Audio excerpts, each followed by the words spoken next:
Friends, मैं मोनिका, आपकी gardener दोस्त। आज आपसे बात करूंगी कटिंग्स के बारे में। ये मौसम बारिश का चल रहा है। इस टाइम हर कोई जो भी गार्डनर है वो चाहता है कि मैं कुछ ना कुछ कटिंग अपने गार्डन में लगाऊं।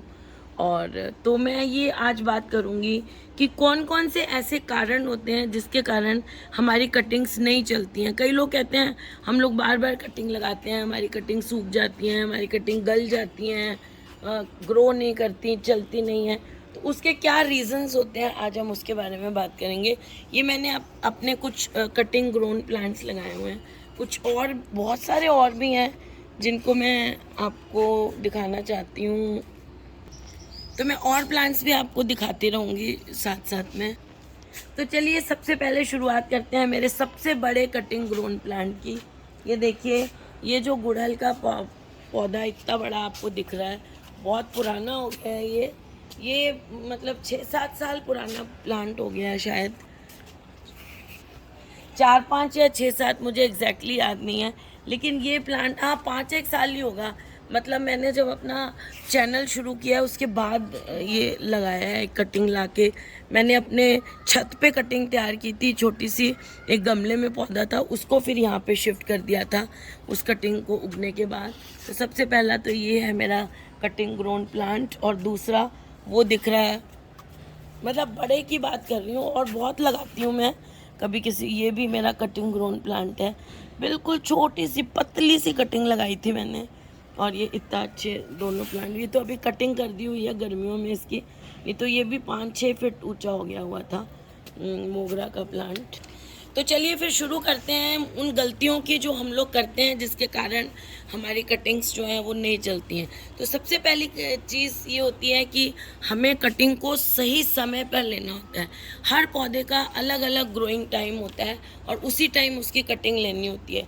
कुछ पौधे होते हैं उनकी कटिंग सर्दियों में लगानी होती है, कुछ पौधे होते हैं उनकी कटिंग फरवरी में लगानी होती है, कईयों की बरसात में लगानी होती है, और कुछ की सितंबर अक्टूबर में लगाएं तो ज़्यादा अच्छी चलती हैं। तो ये हमको कैसे पता चलेगा? तो बस इसीलिए ही तो आपको हम लोग वीडियोस बना के दिखाते हैं, ताकि आप लोगों को पता चले कि कटिंग्स जो है वो किस टाइम किस पौधे की लगानी होती है। दूसरी मिस्टेक हम लोग ये करते हैं कि कटिंग को गलत टाइम पे लेते हैं। एक और बता दूं मैं, हेल्दी प्लांट से नहीं लेते हैं। तो पहली तो कटिंग आपको एक हेल्दी प्लांट से लेनी होगी। अगर आपने बीमार प्लांट से कटिंग ले ली तो वो कभी भी नहीं चलेगी। नेक्स्ट चीज़ है, हम गलत टाइम पे ले लेते हैं। जैसे बेस्ट टाइम कटिंग लेने का होता है मॉर्निंग का टाइम। मॉर्निंग के टाइम में क्या होता है, प्लांट्स में जो न्यूट्रिएंट्स का सर्कुलेशन होता है वो मैक्सिमम होता है। न्यूट्रिएंट्स पूरे प्लांट में खूब जोर से सर्कुलेट कर रहे होते हैं। तो उस टाइम आपकी जो कटिंग होती है वो पावर पैक्ड होती है, उसमें पावर होती है। उसको उस टाइम कटिंग लेके जब आप लगाते हैं तो खूब सारे न्यूट्रिएंट उसमें होते हैं, जिससे काफ़ी दिन तक उसका न्यूट्रिशन का कोटा पूरा हो जाएगा। तो हमेशा कटिंग लें तो सुबह के टाइम लें।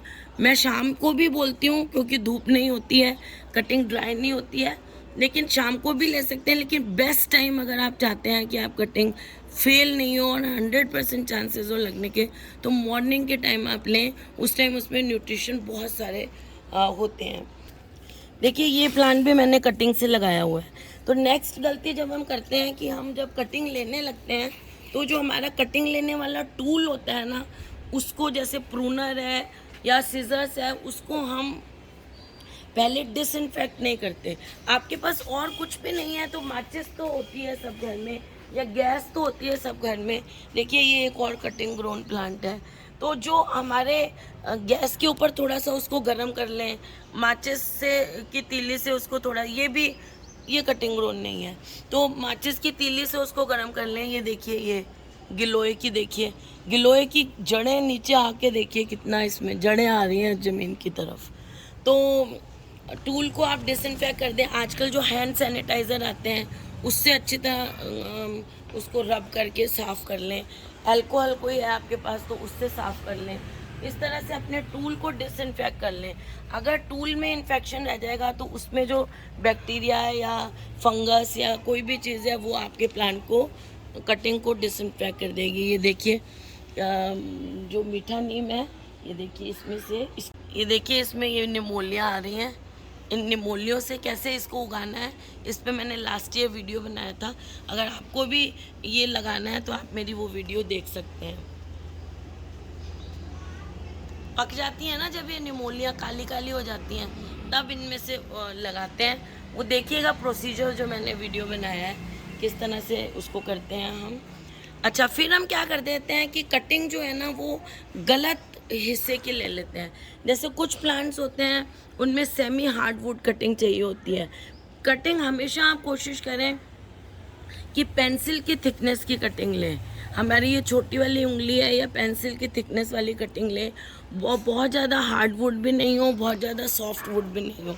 कुछ प्लांट्स हैं उनकी सॉफ्ट वुड भी लग जाती है, लेकिन आपको कोशिश ये करें कि अब जैसे देखिए ये मैंने लगाई हुई है, ये कटिंग इतनी थिक ली हुई है, थोड़ी सी पेंसिल से कम है, लेकिन इस तरह की कटिंग भी चल जाती है। अब ये वही बात है कि इसके लिए पहले आपको लगाने से पहले कोई वीडियो या कुछ देखना पड़ेगा कि प्रॉपर जो कटिंग होती है कि किस मोटाई की लेनी है। बहुत ज़्यादा कच्ची कटिंग नहीं लें। ज़्यादा कच्ची कटिंग लेंगे तो उसके हो सकता है चांसेस हो कि वो ना लगे।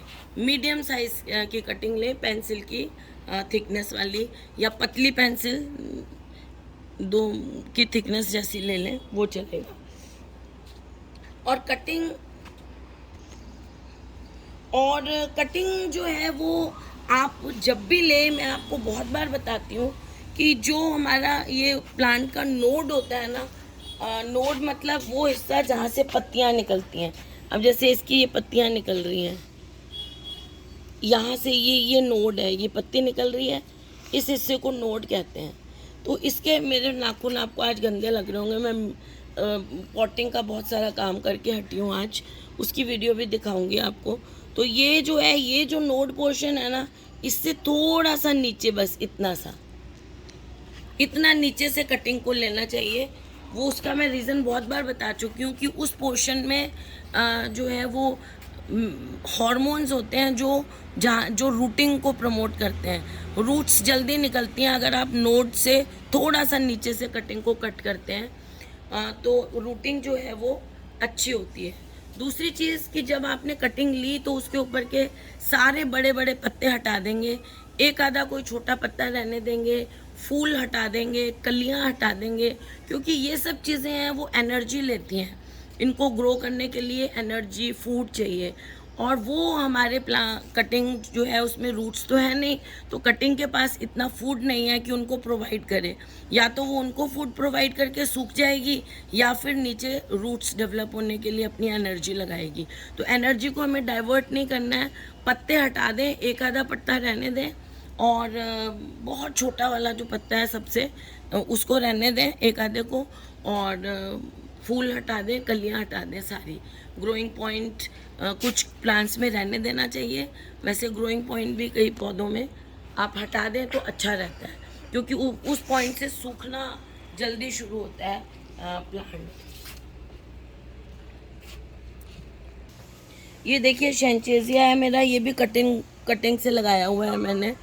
तो नेक्स्ट हम जो गलती करते हैं उसकी बात करें कि हम लोग बहुत लंबी कटिंग ले लेते हैं। ज़्यादा ऐसा सोचते हैं कि ज़्यादा लंबी कटिंग लेंगे तो ज़्यादा आसानी से पौधा उगेगा। कटिंग की जो बिल्कुल आइडियल साइज़ होता है ना, वो होता है 4 इंच। 4 इंच की कटिंग हो, वो करीब 1.5 इंच हम ज़मीन में रख दें, और 2-3 नोड्स ऊपर रहें ज़मीन के। नोड्स मतलब जहाँ से पत्तियाँ निकलती हैं उन जगहों पर कलियाँ, नई स्टेम भी उन्हीं जगह पर निकलते हैं, तो वो ऊपर रहे। और फिर मैं कहूँ तो आप 5 या 6 इंच मैक्सिमम साइज़ की कटिंग लें। उससे बड़ी कटिंग लेंगे तो कटिंग को ग्रो करने में दिक्कत होगी। कटिंग का जो है वो ड्राईनेस का एरिया बढ़ जाएगा, न्यूट्रिशन इतना ऊपर तक, जड़ें उसमें है नहीं, इतनी लंबी कटिंग में ऊपर तक न्यूट्रिशन कैसे जाएगा। तो लंबी कटिंग लेते हैं, इसलिए भी हमारी कटिंग्स नहीं चलती हैं। ये भी मेरा कटिंग ग्रोन प्लांट है, ये वाला भी।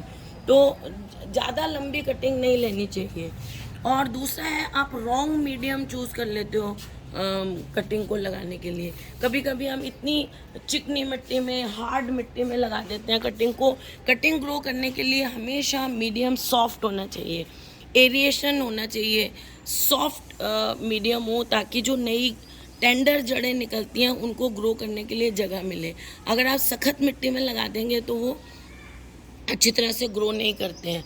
तो उसके लिए कई मीडियम्स हैं, कई लोग कोकोपीट में लगाते हैं, कई लोग जो है वो जो मैं तो एक्चुअली कटिंग जो है जो मैं अपने पॉट्स के लिए मीडियम तैयार करती हूँ। एक हिस्सा इसमें लेती हूँ, जो आप लोगों को हमेशा ही बताती हूँ, एक हिस्सा बजरी लेती हूँ, एक हिस्सा मिट्टी लेती हूँ और एक हिस्सा उसमें खाद डालती हूँ। तो कटिंग ग्रो करनी है तो आप एक की जगह 1.5 हिस्सा रिवर सैंड का ले लें।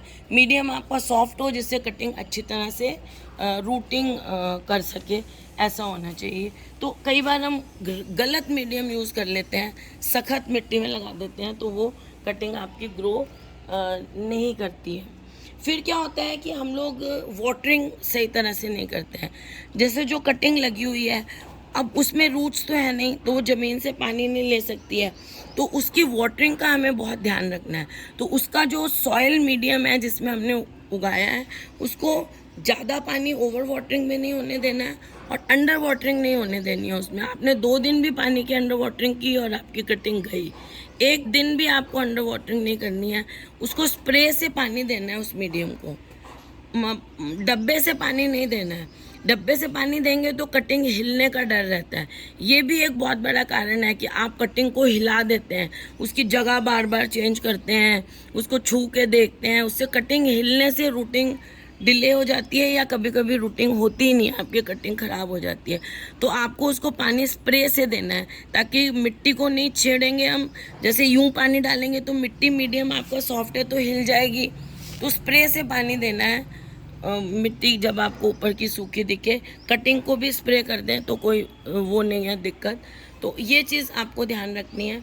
और अगर आपका ड्राई है बहुत ज़्यादा एरिया, तो मैं अपनी सब वीडियोस में कईयों में बताती हूँ, आप गमले के ऊपर पॉलीथीन लगा दें या ज़मीन में लगा रहे हैं तो ऊपर कोई उल्टा करके ना ट्रांसपेरेंट जार होता है ना, वो रख दें प्लास्टिक का, या प्लास्टिक की बॉटल वगैरह एक आधा होल कर दें उसके बेस में और वो उल्टी करके कटिंग पे रख दें अगर ज़मीन पे लगा रहे हैं, ताकि कटिंग को अंदर मॉइस्चर और वार्मथ मिले। गर्माइश चाहिए होती है जब कटिंग में फुटाव आना होता है उसके लिए। और इस मौसम में अभी आजकल तो देखिए, आप देखेंगे वार्मथ भी है, मॉइस्चर भी है। ज़रा सी बारिश नहीं होती तो कैसा पसीना आने लग जाता है। तो ये चीज़ों का आप ध्यान रखें कि वाटरिंग उसकी सही हो। लाइट रिक्वायरमेंट का बहुत ध्यान रखना है। कटिंग को हमेशा ही देखिए, मनी प्लांट की कटिंग्स लगी हुई हैं, ये देखिए, ये पेंडानस भी कटिंग का है, ये ड्रेसिना कटिंग से है, ये एग्लोनिमा कटिंग से लगाया हुआ है। ये सब प्लांट्स आपको मेरी छत पे दिखते हैं, उनकी कटिंग्स हैं। तो मैं क्या बात कर रही थी आपसे, लाइट रिक्वायरमेंट की बात कर रही थी। तो लाइट जो है, जहाँ आप कटिंग रखते हैं वहाँ ब्राइट इनडायरेक्ट लाइट आनी चाहिए, ना तो वहाँ पर धूप पड़नी चाहिए। और अंधेरे में तो कटिंग्स को बिल्कुल नहीं रखेंगे आप। अंधेरे में अगर कटिंग रखेंगे तो उनको लैगी हो जाएंगी कटिंग को, उसमें एक आधी कोई पत्ती होती है या स्टेम में भी थोड़ा सा ग्रीन कलर होता है, तो वो अपना खाना थोड़ा सा फोटोसिंथेसिस से भी बनाते हैं। लेकिन धूप नहीं पड़नी चाहिए कटिंग पे, धूप नहीं पड़नी चाहिए और बिल्कुल अंधेरे में भी नहीं रखनी है, इनडायरेक्ट ब्राइट लाइट में। अब ये देखिए, ये वाला फर्न है, इस फर्न से ये वाला फर्न तैयार किया हुआ है मैंने, ये देखिए। बस गर्मी के कारण थोड़ा है, बस अभी 2 बारिश होगी ग्रीन हो जाएगा। और ये देखिए, ये भी पाम की जो है, लेडी पाम की, ये भी मैंने बेबी प्लांट निकाल के अलग किया हुआ है। कटिंग तो नहीं कह सकते, ये तो बेबी प्लांट है। चलिए, तो ये हो गया कि लाइट रिक्वायरमेंट का आप ध्यान रखें, डार्क में भी नहीं रखें और धूप में भी नहीं रखें कटिंग को। और कई बार हम ये गलती करते हैं, जब हम कोई सक्यूलेंट वगैरह लगाते हैं तो उसकी कटिंग्स को कैलस स्कार नहीं आने देते उसकी कटिंग पे। उसको उनकी कटिंग्स को एक आधा दिन, 2 दिन, हफ्ता भी आप रख सकते हैं। वैसे एक आधा 2 दिन तो आप रखें ही, रख के किसी छाया वाली जगह में या ब्राइट लाइट वाली जगह में, धूप में नहीं। उसकी जो कटिंग्स है उस पर स्कार आने दें, कैलस फॉर्मेशन होने दें और उसके बाद उस कटिंग को लगाएं। अगर आप डायरेक्ट सक्यूलेंट की कटिंग को लगा देंगे, जैसे मैं अडेनियम में भी आपको कहती हूँ, तो उसमें फंगस बहुत जल्दी लगेगा और वो कटिंग आपकी मर जाएगी। तो उसमें कैलस फॉर्मेशन होने देना ज़रूरी है। फिर सबसे एंड में इम्पॉर्टेंट बात, बाकी सारी इम्पॉर्टेंट थी लेकिन ये भी इम्पॉर्टेंट है कि कभी कभी क्या होता है कि कटिंग्स को, ये भी देखिए, ये कटिंग तो नहीं है, ये तो डिवीज़न है। तो कभी कभी क्या होता है कि कटिंग्स जो है वो इसलिए हमारी नहीं लगती हैं कि हम उसको रूटिंग हार्मोन नहीं लगाते हैं। तो रूटिंग हार्मोन लगाने से रूट्स निकलने के चांसेस बहुत बढ़ जाते हैं। तो आप रूटिंग हार्मोन, कोई महंगा भी नहीं आता, मेरे ख्याल 100 रुपीज़ की डब्बी आ जाती होगी मैक्सिमम। तो वो रूटिंग हार्मोन अपनी कटिंग्स के पे लगाइए और फिर उनको ग्रो करिए। जो थोड़ी सी सेमी हार्डवुड कटिंग्स होती हैं ना, जैसे ये इस टाइप की कटिंग्स हैं, बिल्कुल सॉफ्ट नहीं होती हैं। जैसे इसकी कटिंग मैं लगाना चाहूँ, यहाँ से काटूंगी, थोड़ा सा रूटिंग हार्मोन लगाऊंगी और इसको लगा दूंगी जब, तो उससे क्या होता है, और कटिंग को 1.5 से 2 इंच आपको जो ग्रोइंग मीडियम के में अंदर दबाना पड़ेगा, और कटिंग 5-6 इंच से ज़्यादा नहीं लेंगे, रूटिंग हार्मोन लगाएंगे। तो ये कुछ चीज़ें ऐसी हैं, आप लोग भी अब इन पॉइंट्स को देखिएगा, फिर आपको पता चलेगा कि आप लोग क्या क्या गलतियां करते हैं कटिंग्स लगाने में, जिससे आपकी कटिंग्स फेल हो जाती हैं। ये देखिए, ये मेरा, आपने देखा होगा जो लोग रेगुलर देखते हैं, ये मेरा देखिए, ये थोड़े जलने लग गए हैं। ये बेनियन है वेरीगेटेड, बहुत बड़ा पौधा ये मेरे टेरेस पे लगा हुआ था कहूँगी, क्योंकि अब मैंने उसको सारे को कट करके और उसका बोनसाई बना दिया है। वो भी प्रोसीजर, उस पर भी वीडियो डाली थी, काट के मैंने कैसे उसको बोनसाई पॉट में शिफ्ट किया था। ये उसी में से लेके लगाई हुई ये कटिंग है। तो फ्रेंड्स, अगर आपको ये वीडियो अच्छा लगा हो तो इसे लाइक करिएगा, शेयर करिएगा और मेरे चैनल को सब्सक्राइब करिएगा। Okay friends, bye.